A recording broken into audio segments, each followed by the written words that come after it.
You know how context can change the way we regard different objects? Like Tracy Emin can take a used condom and throw it into an exhibition at the Tate, and we are invited to look at it as art instead of trash. And we may or may not agree, but in the spirit of mischief, with the remit of this event, I thought I might read 2 bits of actual just prose to you, but at a prose poetry event, and because I might want to suggest that they can be poems too, even though they're definitely just prose. They're from this book, which is a kind of textbook for improvisers. It's called How to Be the Greatest Improviser on Earth by Neil Byers. And yeah, I'm going to read you these 2 exercises and we'll see what happens, and you can argue with me about it afterwards. 60 seconds of silence. Think of your brain as an excited puppy, trying to race ahead to the future. Here's an exercise to get it back to the present. 2 people up, they get a suggestion and then assume a starting position. Something not too big is best. A hip cocked to one side is better than a big crouch while screaming. The people should be able to see each other.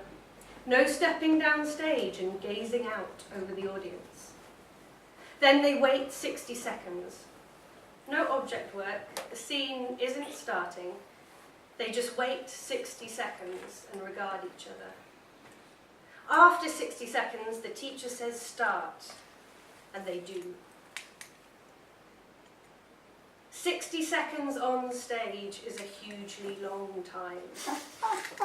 At first, your brain is racing. You're thinking of ideas of how you might start the scene. You pick one, then you don't like that idea, you change it. Then you're trying to guess what the other person is thinking, and you change your mind again. You become self-conscious about your posture and adjust it. Then you start to settle. You're still thinking things, but it's less frantic. You start to settle on a vague, not quite locked down notion of who you are and how you are feeling as a character. The self-consciousness and panic boils away. You relax. Then you're calm. You have a general sense of the dynamic. I'm nervous, she's stern. Or, I'm excited, he's also excited.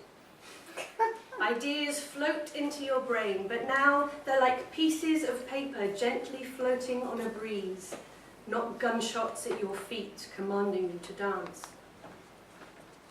Then the scene starts. You will be listening well for the first time. Don't worry if the scenes begin a bit slowly. They will quickly become compelling and good.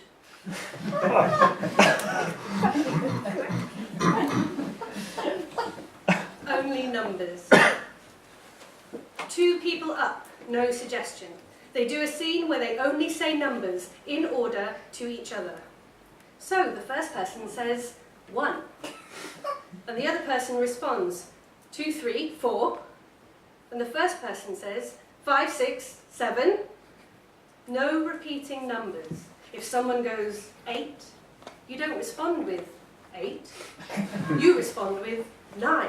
At first, people will try to communicate something very specific, very literal things. Someone will be trying to say, I'm mad at my husband. He was supposed to meet me here, but they can only say 1, 2, 3, 4, 5. They are gesticulating a ton and trying to make 2 equal husband.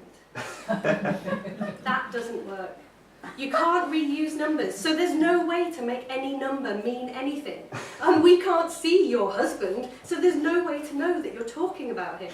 The other person can only tell you're upset, so they adopt a soothing tone. 6, 7. Then you stop trying to make specific points. You just start responding to each other's tone. If 6 and 7 are said in a soothing way, then you calm down and say 8, 9, 10 in sort of a, you're right, tone. Dialogue has a music to it, and that music communicates a lot. Being present means being in touch with that music.